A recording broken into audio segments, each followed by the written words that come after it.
Thanks everyone for joining us. I'm Jordan Rutter, Director of Communications for American Bird Conservancy and your host today. This webinar is being recorded and will be shared with you afterward. We'll be putting links in the chat, but in case you missed them, please know that we'll be sending an email to everyone who registered, and it'll contain all of that great information referenced today, as well as a link to a recording. Automated captions are available for this webinar, and you can turn them on by clicking on the CC icon on your screen. Please submit any questions you have during the presentations using the Q&A box so that we can track those and get you some answers. Birds inspire and delight us. They fill us with wonder and joy, and they do so much from pollination to pest control. But birds are in trouble, and they're disappearing fast. Thanks to generous support from people like you, ABC works with diverse partners throughout the Western Hemisphere to prevent imminent bird extinctions, improve millions of acres of habitat with bird-friendly management practices, and advocate for and create innovative solutions to urgent threats that put birds at risk.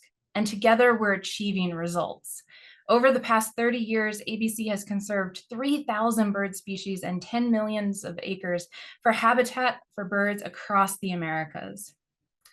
Historically, over 55 different honeycreepers lived in Hawaii. Today, only 17 species remain, with several at imminent risk of extinction, and these irreplaceable songbirds are threatened by habitat destruction and non-native predators, and bold action is required to ensure that we conserve these birds in the habitats they rely on. American Bird Conservancy is taking bold action for Hawaii's birds with your help. And we're working to reverse the population declines of these important birds through conservation programs and partnerships happening across the islands to restore critical habitat, control mosquitoes, safeguard birds from non-native predators, create protected captive populations, and monitor and survey bird populations. Will you support ABC's efforts to prevent the extinction of Hawaiian forest birds? Your gift today to ABC's Hawai'i program will directly impact the conservation of these treasured birds and the habitats they need to survive.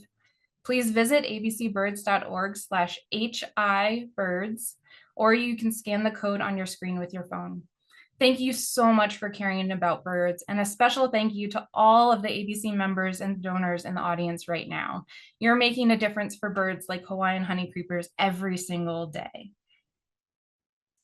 Now, those of you who have shared a webinar with me before know how much I like to take us all on some virtual birding expeditions. So if it's safe to do so, wherever you are at the moment, consider closing your eyes and let's travel together.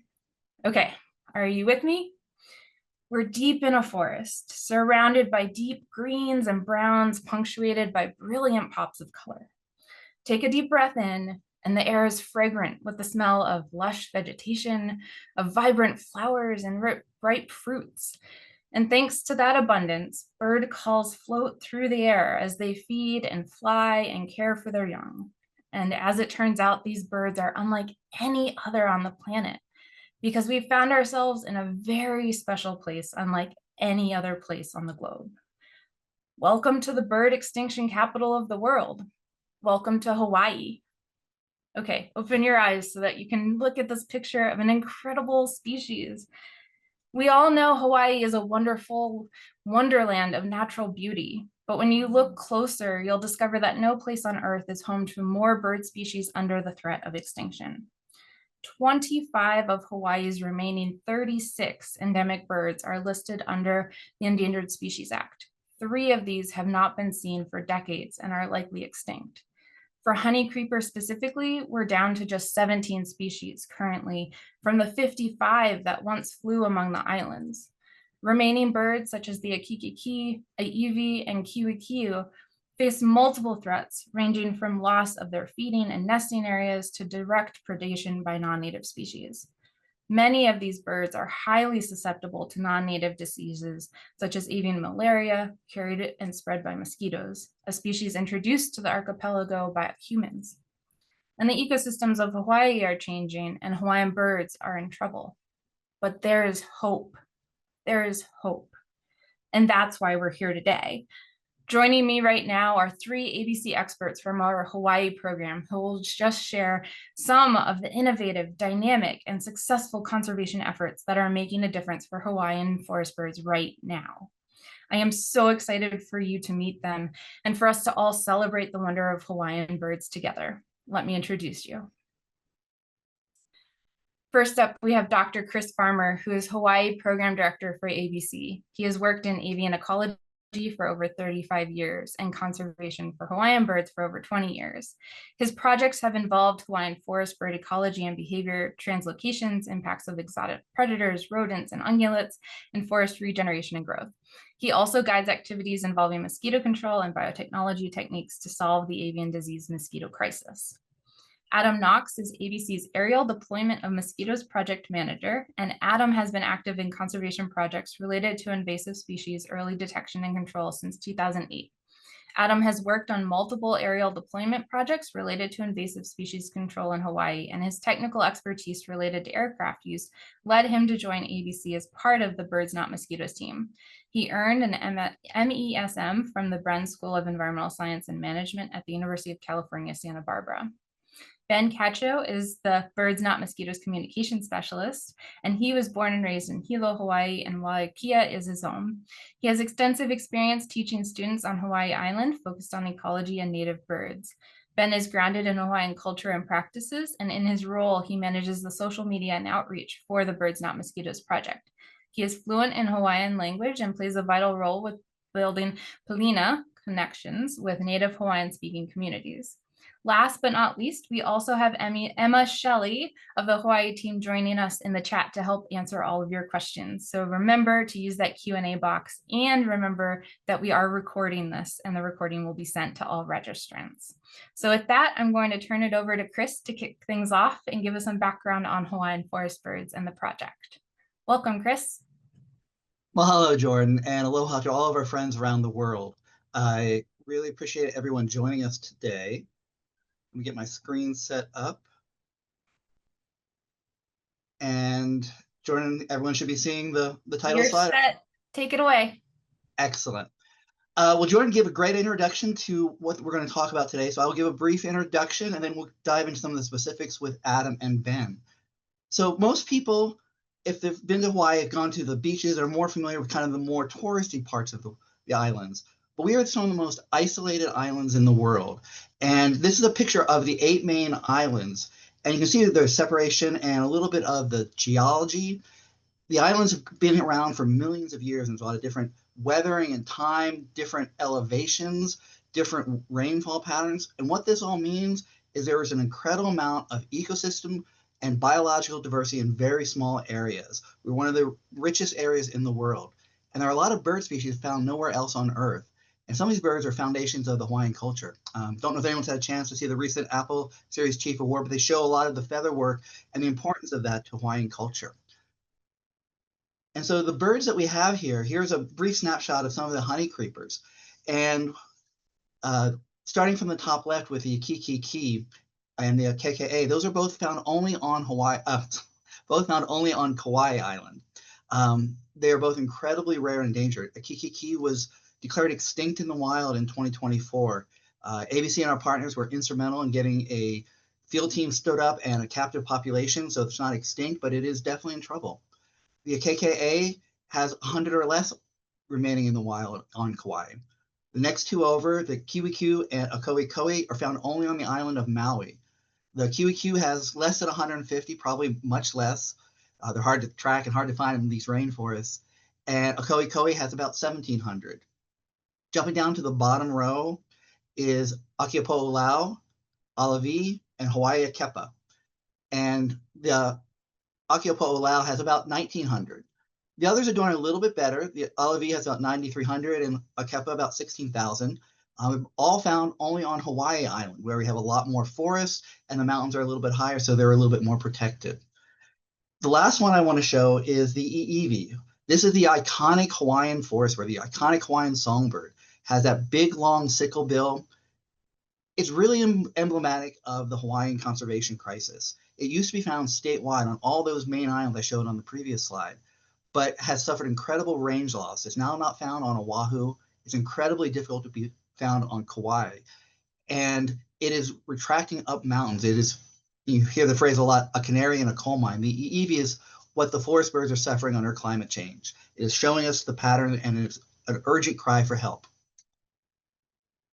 Putting those numbers into a little bit more graphic, kind of hard sciencey pie chart is we already unfortunately lost so many of our birds. We've lost 71% of all of our native birds. There's 27% that are remaining. Jordan gave you the facts at the beginning, but these are the ones that ABC and our partners are focusing on protecting. And there's a lot of actions being taken.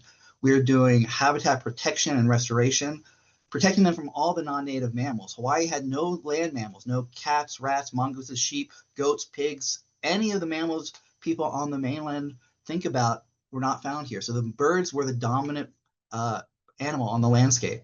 So we're protecting them from all these non-native mammals that have such huge impacts and both kill them just straight with predation or destroy their habitat so they have nowhere to live. And then also conducting translocations and producing, working with our partners to stand up captive populations so that we have protection from extinction. But the biggest and most important threat for the honeycreepers is one that a lot of people don't even think about because it's hard to see: mosquitoes. Mosquitoes are not native to Hawaii. This mosquito, the southern house mosquito, arrived in 1826. The picture on the bottom is avian malaria, also not native to the islands. It arrived a little bit after the mosquitoes. Just for some perspective, the honeycreepers have been here for about 5.7 million years ago. So they have been here since the start of the island, since they first were emerging from the oceans. Mosquitoes are relatively newcomers. And unfortunately, the birds, when they've been here for so long, lost their resistance to malaria. And so here you see pictures of apapani on the left and I'iwi on the right getting bitten by mosquitoes. They've lost their resistance. And so birds like the I'iwi and the kiwikiu, unfortunately the dead one that died of malaria, are incredibly susceptible. We know that I'iwi can die after just one bite. And so mosquitoes and malaria are both tropical organisms. They need warm temperature. So initially they were confined to the lowlands. If you think about some places on the continental US, this mosquito is found in the southern half of the US, where it can transmit West Nile virus. And you think about where I talked about those birds were found at the beginning, they're only on the higher islands. There's no birds or very few native birds on Oahu, Molokai, or Lanai. We've lost almost all of the native forest birds there. And the reason is because of the mosquitoes and malaria in these lower elevations. With climate change, you can see here the graphical representation of mosquitoes with malaria moving up the mountains. So this previous safe zone that protected birds like the I'iwi or kiwikiu or a kikiki are now having mosquitoes in them. And so places like Kauai, the highest parts of that island, now have mosquitoes breeding year-round. On Maui, the mosquitoes get up into the highest forested parts, so they're subjecting those birds to malaria. And on Hawaii Island, the birds are now being subject to even exposure now here, where there's so much forest and the mountains are so much higher. So the birds have run out of time. And we know that Hawaii has experienced multiple waves of extinction as new factors have come in and new threats. And right now we're at the precipice of a new wave of extinction. And it's not just the birds. There are dozens of endangered plants and insects that all depend on the birds. And even people, because without the birds, we don't have the forests and the watersheds and the fresh water that people depend on for drinking. And so that sounds very dire and very grim. But as we said, there is hope. And so the bunch of the partners, all the conservation organizations across the state got together and formed the Birds Not Mosquitoes Partnership. And so there's a big partnership that myself and Adam and Ben all work on. And we are working to solve and break this problem. We've known about the relationship for decades, but thanks to the millions of dollars that have been invested in public health, we now have a solution. And so we're focusing upon using a tool for human health for a conservation purpose. And what this is, it is a form of mosquito birth control. You use a very common bacteria and you release male mosquitoes with this bacteria. The males don't bite people, they don't bite birds, they don't bite pets. All they want to do is find females and mate. But with that bacteria in them, the eggs don't hatch, the wild populations decline, and so you can protect the birds that way. So by repeatedly releasing these males with the bacteria, you effectively make an invisible fence to protect the wild birds. And this has been incredibly effective for human health and human diseases, such as dengue. And it's been done in places like Brazil, just the world's largest mosquito production facility, was just built. Huge news, at least for us mosquito nerds who follow this, but made all the papers. A new program just got started in Malaysia, and they're very excited over there. It's been done in California and Kentucky. It's commercially available to get this sort of tool for your backyard. So it's been widely used for human health, and there's not been any unexpected consequences. So it seems to be safe and widely used, and so we're comfortable using it for conservation. Additionally, when I mentioned earlier, the mosquitoes have only been here for 200 years, so nothing depends upon this.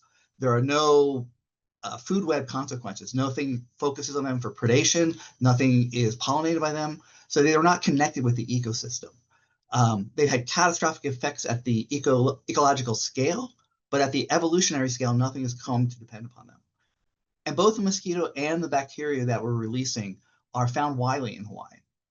And so in addition to the work for conservation, we've also been working with the Hawaii Department of Health, looking into the human health applications and are working to get that tool available for use. And hopefully we'll get that soon so we can protect the people of Hawaii from mosquito-borne diseases such as dengue and chikungunya and Zika. So there's a lot of things going on to make all of this happen. And this has been an incredibly short overview of decades of work, and a particularly intense last several years as we race to stand up the implementation. But next, I'm going to hand off to Adam and Ben. Adam is going to talk about deployment and how to get these mosquitoes to the high elevation. This is one of our field sites on Maui. And the bottom left, those little broccoli-looking things, those are massive ohia trees, just to give you a feel for the scale. So you can't hike to these areas. And so Adam's going to talk about how we get the mosquitoes up there and some of the new exciting tactics we're using. Then we hand off to Ben to talk about community outreach and engagement. Most people live on Oahu or the lower elevations near the beaches. So unfortunately, they've never seen any of these incredible, majestic, powerful birds. So we talk about releasing millions of mosquitoes into the forest to protect these birds. There are a lot of really reasonable questions. So Ben will talk about that and some of the efforts that ABC and our partners are doing to reach out into the community and talk with them. So with that, I'll hand it back to Jordan. Thanks, Chris. Gosh, talk about powerful presentation. I can't wait to have you back at the Q&A at the end of the presentations. But thank you so much, Chris, and welcome, Adam. We're excited to talk about cutting edge tech and all of this like sci-fi type of work that's going to save these birds. Hi, Jordan. Thanks for having me. Absolutely. Definitely glad to be here. We'll share my screen here just shortly. Bear with me here.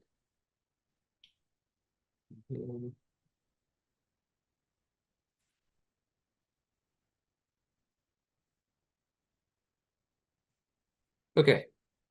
Can you see that? Yep, you're all set. Take it away.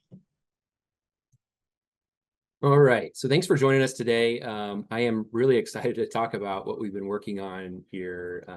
A little bit about me. I'm originally from the Midwest, born and raised Ohio.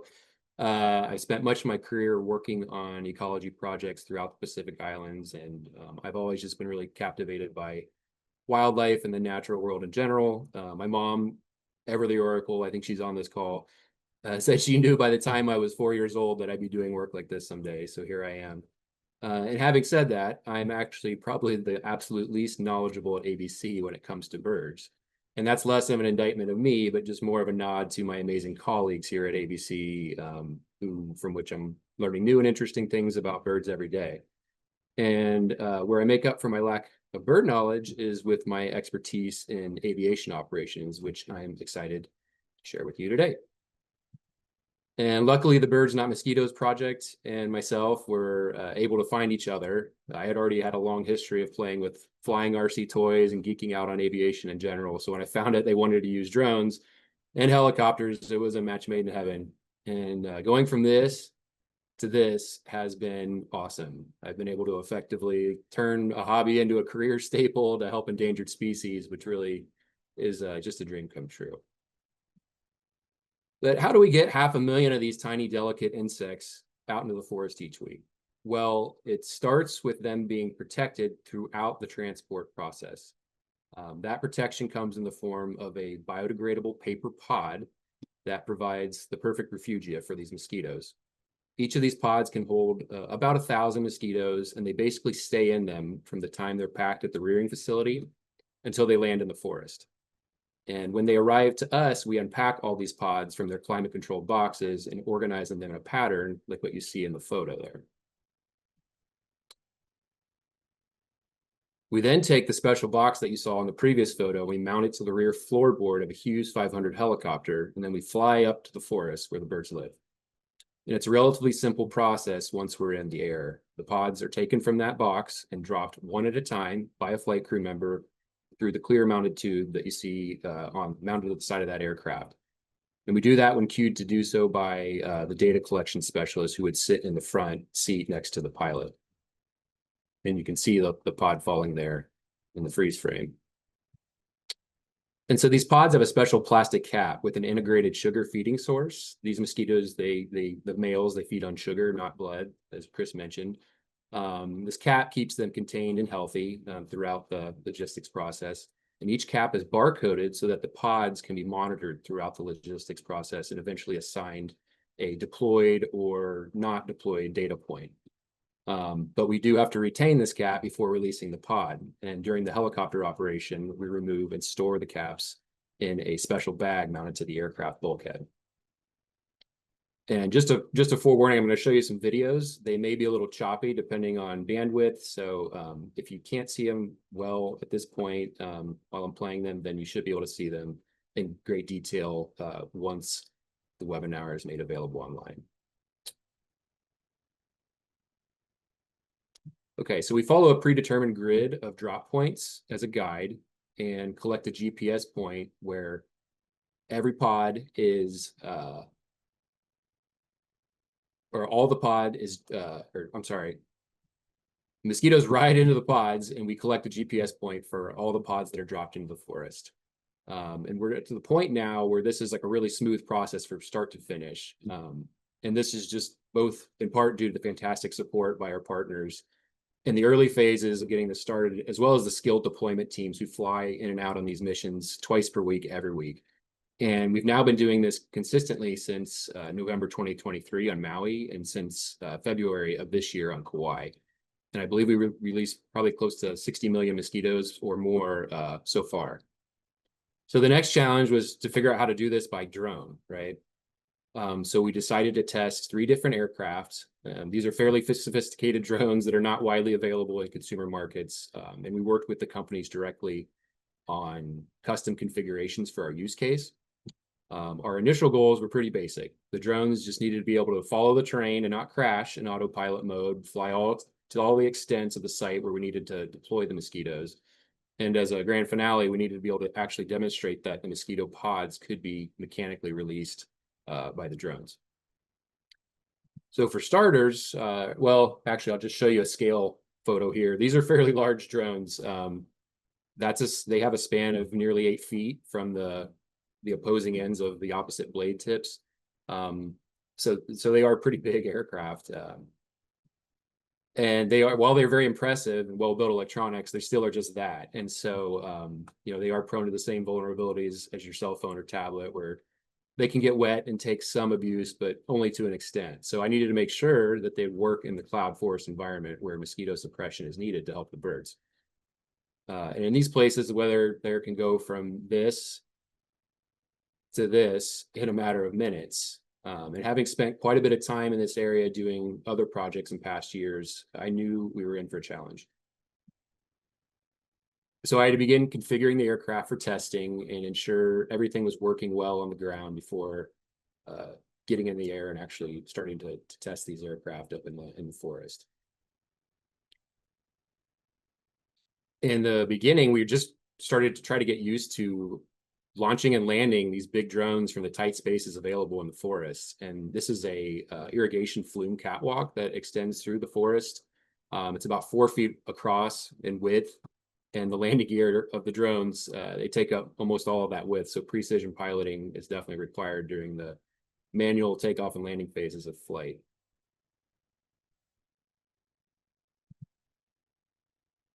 And here is a first-person view from one of the drones during a flight test in the wind and rain, which are conditions that are commonly encountered. You can kind of see the raindrops kind of whizzing by. And as I mentioned before, we needed to make sure that the drones were following the the elevation changes in the mountains correctly.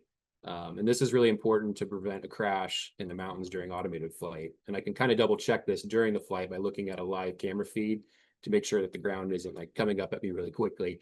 So after the flight, I can analyze the drone flight logs imposed on a 3D map like this, and just replay the flight and adjust things as needed.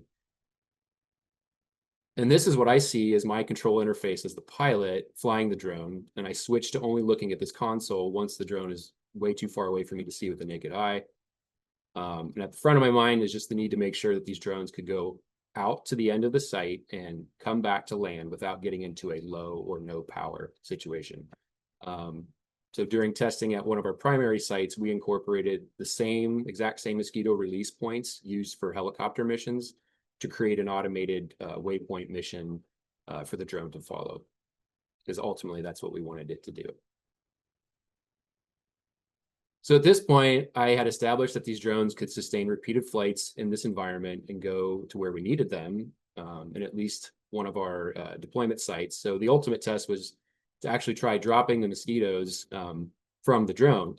But as you can see, there's nothing resembling a mosquito pod dropper hanging down from these drones. The promo photo for the Alta X on the right does have an impressive camera hanging beneath it, but unfortunately that didn't come with ours, and it wasn't going to do us much good anyway. And so the last time I checked, there weren't any specially made mosquito pod dropper items or stores available selling what we needed. So we had to team up with 2 engineering companies that had specific experience in developing drone payload systems. And these guys were able to quickly get to work designing and constructing prototypes. And the result of that effort was 2 different styles of a pod release mechanism. The one on the left has a trapdoor at the bottom that sequentially rotates to release these pods. And the one on the right uses a traveling arm to kind of knock off each pod in sequence. And both are able to retain that cap that I showed you earlier, so we can track the pods. And I had to run these systems with empty pods over and over and over again to look at the qualities of the release and find problems to address. The main things I focused on were just the details related to failed drops and how the systems or pods could be improved for the point of release to go as planned consistently. And so we were ready to head back to the forest. And once the droppers were working well, we got back to it. And this is the first ever drone deployment of QLEX mosquito pods using the FreeFly Alta X and drone amplified release system. And you can see the pods falling away in the freeze frame there. And you may also notice that it was rainy. It was a rainy event, but the drone system did perform admirably. It was really cool to see. And this was about the time that my face and arms started to relax, because when we were doing this mission, because I realized that we had achieved success, or at least to the extent that we started out, our goals. And of course, every flight there includes an exciting landing. And then this is our first drone deployment using the other system, the IS-4S system attached to the Harris Aerial H6 drone. And you could see that arm knocking the pod off the cap there, hopefully. And I'm sure you've noticed the terrain as well. These places where the birds live are truly remarkable habitats. And it brings me joy every time I get to go visit these places and see the birds. And I like to think that I get to fly with the honeycreepers for these relatively brief moments in time, which is kind of fun. So what have we learned? Really, the big thing is that this tool is extremely compelling in that we can operate it pretty much at will. I mean, I've had some days where we'll get up to the forest early in the morning and be clouded in, but since we don't have the helicopter scheduling window constraints, I can basically wait all day for better weather to fly if necessary. And kind of riding on that, we have had some instances where in the past where we've had helicopter cancellations last minute, and we've had to resort to hiking as far into the forest as possible to release the mosquitoes by hand from the pods, from the ground there. And we can only do this in a very small subset of release zones, and it's extremely physically taxing to do this. So the drone basically eliminates the need to ever do that again, which is awesome, if we come into that situation. And while we still have some technical improvements to make and test out, I think we're just at a very exciting point, just because the drone technology in general is improving so fast and rapidly, that things are likely to only get better from here. And definitely in terms of wider adoption and expansion. And we're looking forward to continuing to test these drone systems, but also integrate their regular inclusion into the deployment framework. And so what's next? We'll continue using the helicopter for deployments while expanding capabilities with the drones. We have successfully deployed Mosquitoes by drone at one of the 3 sites that we do deployments. And so we plan to run tests at the other sites as well. And like I mentioned in the last slide, the ultimate goal is for this tool to just have regular inclusion with adoption by multiple partner agencies. And so with that, yeah, I appreciate everybody's attention, and we'll move into the next, to Ben. Adam, that is so cool. Oh my gosh. I hope you know how engaged our audience is with so many incredible questions. What you presented is just innovative science and our strategies to help birds and conservation right now. So thank you so much. We can't wait to have you back for the Q&A at the end.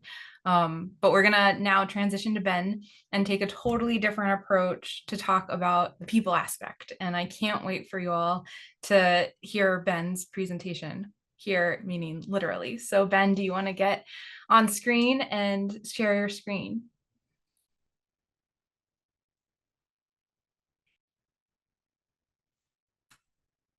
All right, aloha nui kākou, o wau no o Ben Catcho no ka mokupuni o Hawaii, no ka moku kaulana o Hilo, kaulana I ka ua kani lehua, no ka ahupoa a Waiakea, kaulana I ka makani pu'ulena uluau.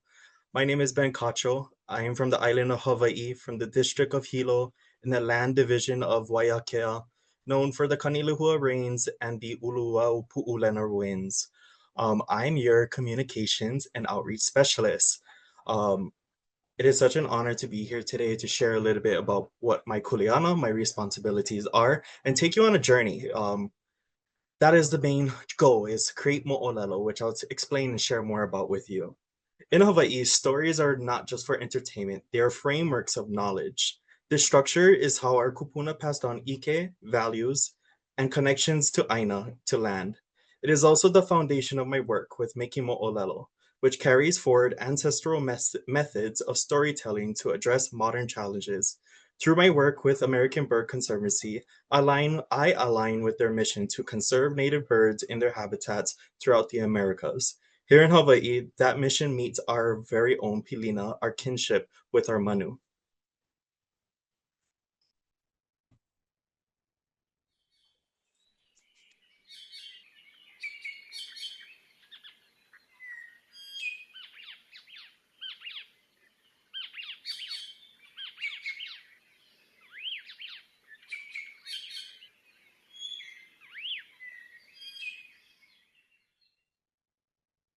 When we talk about engaging our community, when we engage our forests, we talk about kilo and engaging our sensories.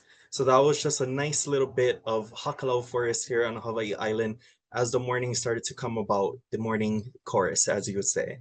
And when we speak about these native manu, we talk about their importance. Remember that to Native Hawaiians, they are more than just birds. They are our ohana family, our kupuna, our ancestors, and with intention, within Hawaiian thought, a name carries the life, spirit, and the essence of that being.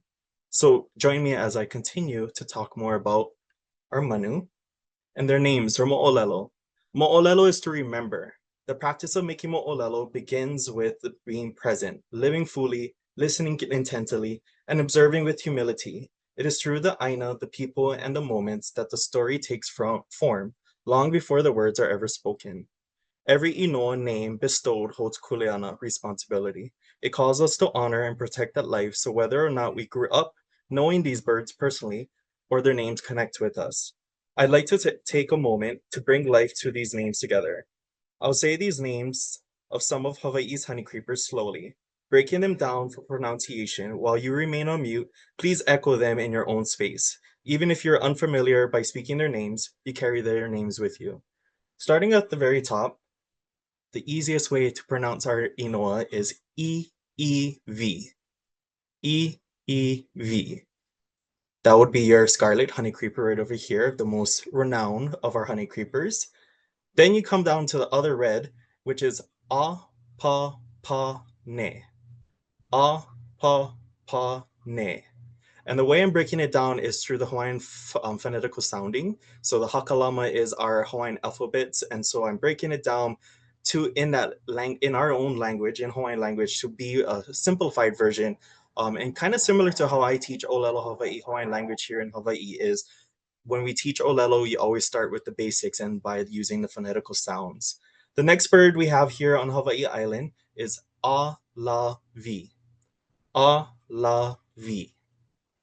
Next over here, this one's a really hard one, so I'm going to try my best. I even give a nickname just because I understand how hard of a name it can have.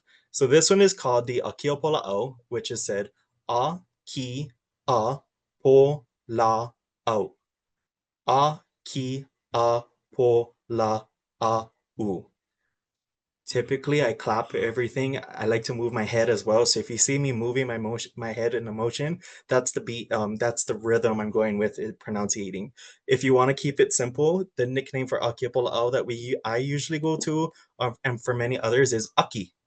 Aki. Aki. The other one we have over here is the amakihi. So it's a Hawaii amakihi. I'm going to focus on the word amakihi for this one. So it goes amakihi. A-ma-ki-hi. Then we move down into our Kauai, and we move down into Oahu. So we have another Oahu amakihi. I'm going to skip amakihi for this one. We're going to go with this one. This one's a little tongue twister because there's 3 keys in it. A-ki-ki-ki. A-ki-ki-ki. So when you're pronunciating, there's 3 K-I, K-I, K-I when you say its name. The other one, you have your Mohawk, Mr. Akohe Kohe. Akohe Kohe is pronounced A-ko-he ko-he. A-ko-he ko-he. Then we move down into the Akeke'e, which we have is A-ke-ke-e. A-ke-ke-e. And we move back up into Palila, which is Pa-li-la. Pa-li-la. Then we move down into this one over here, which is the Hawaii Akepa. Akepa is pronounced A-ke-pa. A-ke-pa. We move down into our other Maui parrot bill, which is the Kiwi-Q. Kiwi-Q is pronounced Ki-vi-Q. Ki-vi-Q. Ki-vi-Q. And I kind of blend the very ending. It's an I and a U, so it goes ew. The other one we have is another, I would say this is more of a complicated word for me, even as a language speaker. It's called Maui Alau Ahio. Alau is Ahio is a little of a tongue twister if you said it really quick. So I usually try to slow this down really slowly for pronunciation. Just focusing on the Alau Ahio. A-la-u-a-hi-o. A-la-a-u-a-hi-o. Then we have our ani-ani-o. A-ni-a-ni-a-u. A-ni-a-ni-u. And lastly, we have our Kauai amakihi. Our Kauai amakihi is same pronounced as the rest. So we have Hawaii amakihi, Oahu amakihi, and Kauai amakihi, which is all pronounced only found on their specific islands besides the Hawaii amakihi, which can be found also on Maui. So just sharing the inoas, being able to pronunciate the words, the names of these birds brings life. And so that is my intention when we are out in our communities, is that one, we don't know much about our birds. Accessing the forest is not very easy or accessible for many of our islands. Fortunately, I live on Hawaii Island, so I have access to the forest as 15-20 minute drive from my home. And so be able to see these birds and to know who they are, this is where we get into mo'olelo and how we remember who they are. When we have been disconnected for years, we find connection again in the current present age. As we are losing our birds, we hope to remember them and know what kind of mana powers they carry with them. Mo'olelo is to create. So when I talk about mo'olelo, its ability to create mo'olelo begins with the presence, with living fully, observing deeply, and allowing the aina, the people, and the moments to shape the story before it's ever told. To be able to create mo'olelo begins with being in the presence. It is more than just being somewhere physically. It is about living in fully in the moment. Noticing the details, the small and the big, often can go unseen. To live fully is to recognize that every interaction carries a story. The rustle of wings, the bloom of lehua, the stillness of birds perched in the forest. To observe deeply is to look beyond the surface, to see how the aina, the people, and the winds all hold layers of knowledge, ike. Before a story is ever told, we must allow these moments, this land, and our relations to shape it. In the way the mo'olelo becomes more than a tale, it becomes a living bridge that connects past, present, and future. Mo'olelo is our past, present, and future. It carries the voices of our kupuna, our ancestors, guides the choices we make today, and prepares us a path for the generations yet to come. But for mo'olelo is to live in the most is it must have a foundation. And I believe the foundation begins with our keiki. And children in our communities, when we teach them to listen to deeply to aina, to land, and to see birds not just as wildlife but as ohana, family, we're planting seeds of a story that will continue to outlive us. By grounding our work within the word with keiki, we ensure the mo'olelo does not end with us. It continues to take flight, carried forward by the next storytellers, the next protectors, and the next leaders of this aina. Can you share 3 highlights about this trip? Well, one highlight I'd like to point out is the fact that we got to see our native honeycreepers. Like, that's a special thing, and I'm grateful. I always want to see them, and I never want them to go. I want them to stay here. They deserve to stay here. Another one is that I got to feed the alala, and that was scary, but I did it, and I'm glad I did it because it was a great experience. And the third thing, I got to see palila. Palila are on the urge or the verge of being extinct, and to see them before they go, and I hope they don't go, but before they may go, that's a really special opportunity, and that was a great experience. And I hope everyone can see them one day flying in the forest. And that's the 3 highlights I'd like to point out. Mo'olelo is not about telling stories. It is also about the reflection. At the end of the day, at the end of a project, at the end of a conversation, we take a moment to pause, to look back and ask, what did we learn? Who did we connect with? How did aina, land, shape our path? This reflection transforms action into mo'olelo. So our work does not end with us. It becomes part of a larger story to continue to move forward. Just a short share out with this. This student, Ilihia, is one of the students I've been working with within a school called Kanu'uka Aina on the north part of Hawaii Island. She is now currently in 7th grade. I got to meet her in 5th grade. And so I got to watch Keiki develop and find passion and connection and love for forest. And that love for forest continued to ooze in some way and spread amongst her family, where now we've created a connection for an entire family to be part of the forest again. It's not just one, we love to go to the beach in Hawaii, but also find love for what is above us, our mountains, our forests, our birds that occupy the space up there. My reflection for all our partnerships and collaboration takes me to San Diego Zoo's Keoho Bird Conservation Center, which is the image you saw previously of Ilihia looking in through the window as she glanced over and watched Palila flying in captive care. Going to San Diego Zoo to KBCC is a powerful reminder that this work is not done. It's not done alone, it's done together. While some may see it as only a captive care facility for endangered native birds, to us, it is much more. It is a beacon of hope. It shows us that what we do matters, and not only for the survival and the healing of our native birds, but also for us Native Hawaiians and us as people in our community. Their care, recovery, and voices returning to the forest reflect our own resilience and our ability to heal alongside them.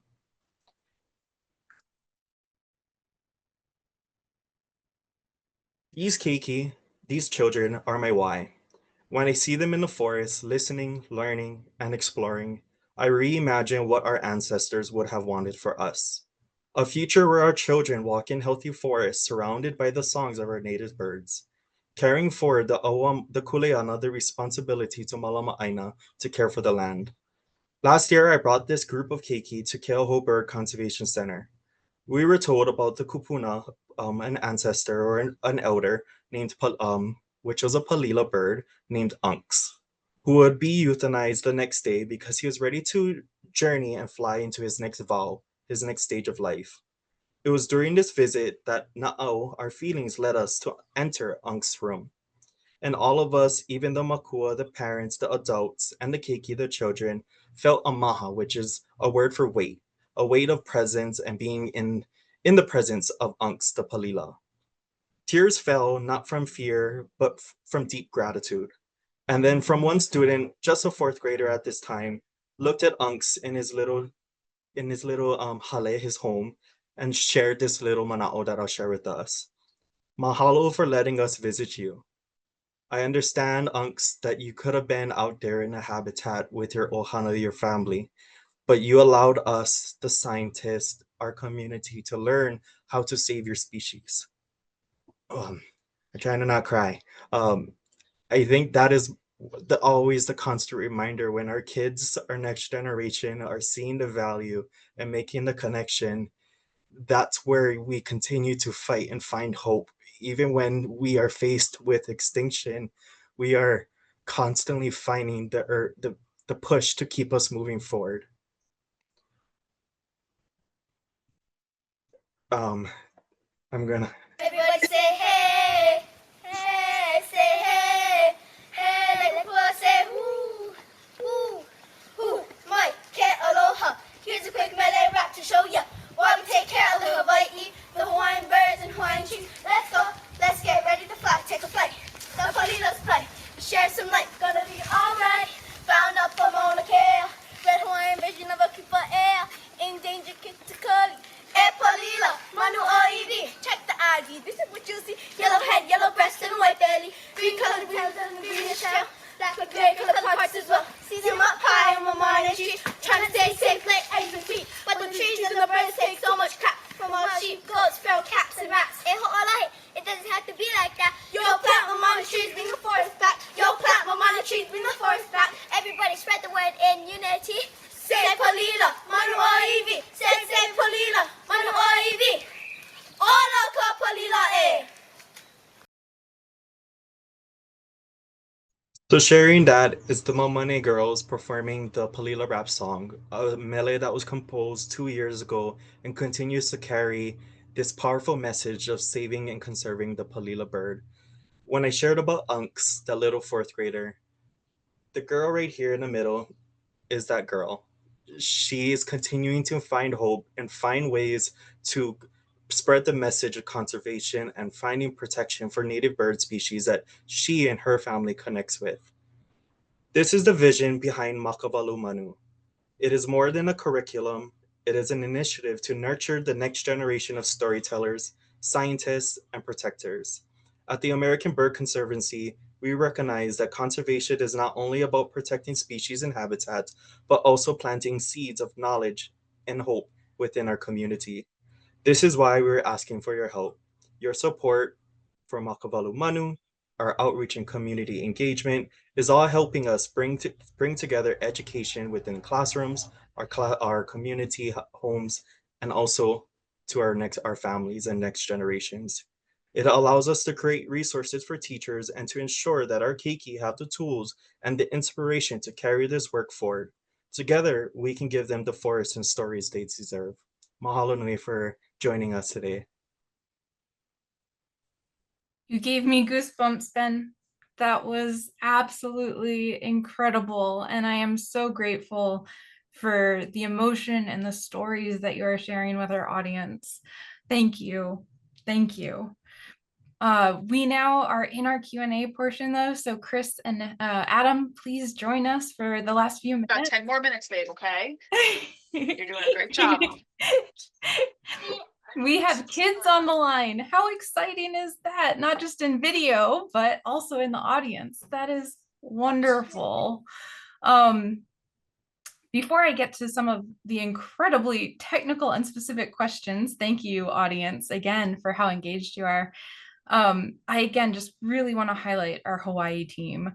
You know, over 100 years ago, Emily Dickinson wrote that hope is the thing with feathers, and I think she forgot to add and the people that help them, because Ben, Adam, Chris, and Emma, you all are doing such incredible work. I don't feel worthy of being with you all right now. This is such a privilege and honor. Thank you again for everything that you're doing. And I think our audience would love, Chris, I'm going to come to you first as our first presenter to really know what does give you hope and how are you staying motivated and focusing on the success given everything.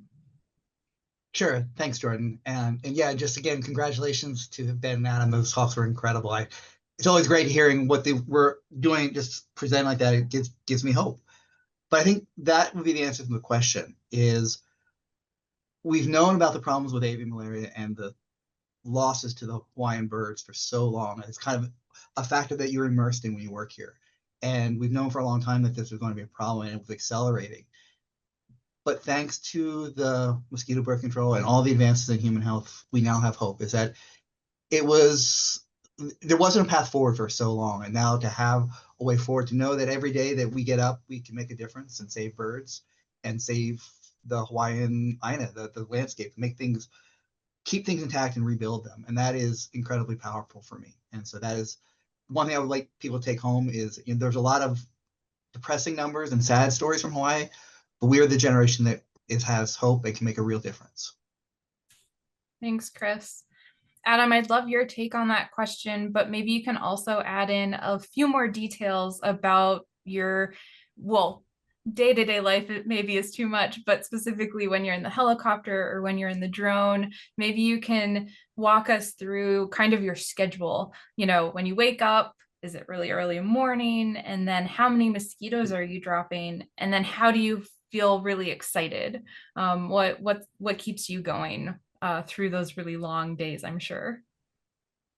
Well, I try to go in reverse. Yeah. Keeping me excited. Like, I mean, I just love what I do. I mean, I love this stuff. I've always been, again, fascinated with wildlife and just the natural world. And then for me, I think my professional interest is really kind of centered in on just the intersection of innovative tools and technology for these types of projects, and just how we can make doing the work better. And you know, that's kind of what gets me excited, gets me up and going. Yes, I have to get up very early when we do this.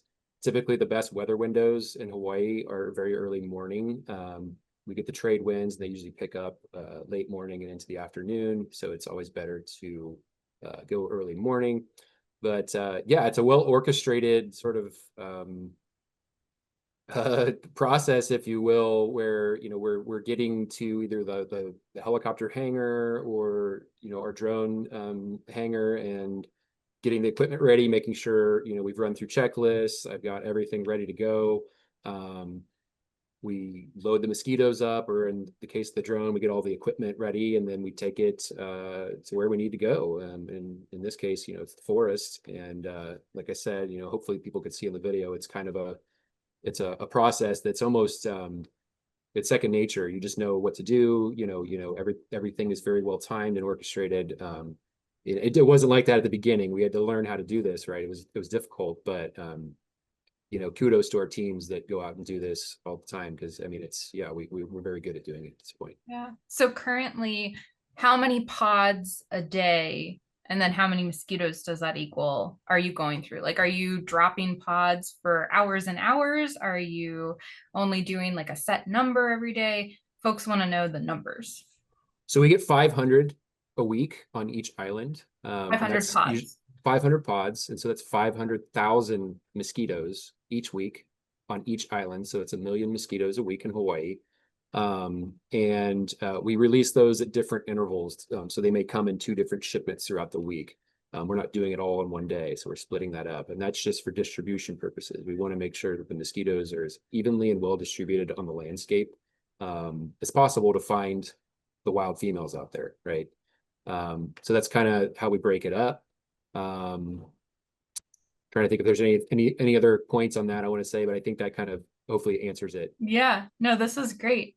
This is great. We'll come back to you in a second, Adam, but I Okay. want to make sure to also have Ben touch on, again, I don't want to take for granted that those interactions with the kids you shared are so hopeful, but is there anything else? Is it maybe you want to talk about what it's like having a whole class of students pronounce those bird names? Because my face was doing some funny things. I was very glad to not be on camera.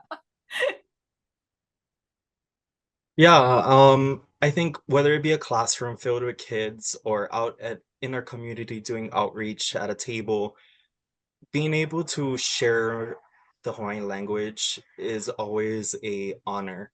And ABC allows that to happen, which brings me so much joy because as our birds face extinction, our language is also facing struggles of the same sense.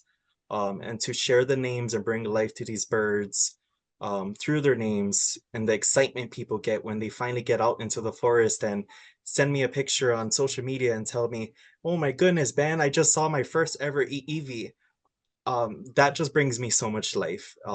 It's so exciting to hear and see when people come to Hawaii or whether you live here in Hawaii, when we make connections and being able to share your stories is really what's igniting that hope of continue to tell me and bring me hope because this is why we're here to share this. That's wonderful, Ben. Thank you. Chris, you're the leader of this team and folks want to stay involved. They're hooked on this story. So is there another, huge milestone checkpoint that we should try to, get generally speaking on people's calendars for when there might be another big story coming out of ABC and Birds Not Mosquitoes for an update on how you all are doing? Sure. I think the biggest thing that we are working on right now is, I mentioned briefly, is our collaboration with the Department of Health. And so we are working with them on what is called a statewide environmental assessment, which is a regulatory document. And it will be the start of the process to get this on other islands as well. So far, we've been focused on Maui and Kauai. Saw some questions in the chat. There's just so many. I appreciate all the questions, but I didn't have time to get to them. But this would allow it to be used for applications here on Hawaii Island, where Ben and I live. And so the birds that are on this island that are at risk would then have the ability to have this tool used for protection. So that is something that's going to be coming up in the next several months. But that's the next big event, I think. Yeah. And again, thank you so much to our audience for all of your incredible questions. We're so grateful for your engagement, and the Hawaii team, major kudos for you keeping up as well as you did. We are so impressed with your knowledge and speedy typing. But Chris, also speaking about, it being 2025 and 2026, how are you feeling right now just with the state of things? That's so exciting to have that overlap with the Department of Health and bringing these multidisciplinary partners together to really address this problem. Is there anything else that you want to speak to in terms of the partners or just the state of things right now? Just an easy question. We'll talk about all the partners and the state of things. It's one of those things like you can just say that, we're in this together. One of the things that I really love about the Birds Not Mosquitoes partnership and all the partners we work with is we are all deeply committed. I think you saw from this talk how committed the 3 of us are, but that goes across the islands. We have 100+ people across all the main islands who are committed to this. And there's always going to be disagreements. We're all people about how to do things, but there's never any doubt that everyone's goal, that they're giving their blood, sweat, and tears and working crazy hours, is to save the birds. And knowing that you have that as the goal makes all the disagreements and any problems resolve relatively quickly. And so it is incredible with a group this size to have as much agreement and collaboration and really positive working together. We are just ABC, but we work with all of our partners on every island. And so that is something that really gives me hope, is that everyone is so committed for this goal. What a great point to end on. Thank you so much again for joining us, to the audience, and thank you so much again to Chris, Adam, and Ben. Everyone will be receiving a link to the recording in the coming days who registered for this webinar. Again, the conservation efforts you've heard about today are only possible thanks to ABC members and supporters like you who care about birds and believe in ABC's mission to conserve them. Will you help conserve Hawaiian forest birds by making a gift to support ABC's Hawai'i program now? You will be directly supporting the critical conservation efforts that you've heard about today. Visit abcbirds.org/HIBirds now. Scan the code on your screen with your phone or give via the secure donation form that you'll be redirected to after today's presentation ends. And happy fall migration. It's hard to believe, but birds across the Americas are officially beginning to wing their way south to their non-breeding grounds, where many will pass through or take up residence in ABC-supported reserves. Stay tuned to learn more about our September webinar, where you'll learn more about bold and innovative programs and partnerships that are making a difference for bird populations in Central and South America, where resident birds and beloved migratory birds may have visited you this year and will benefit from the conservation efforts supported by ABC, and again, generous people like you. Thank you so much again for joining us, for caring about birds, and as always, good birding.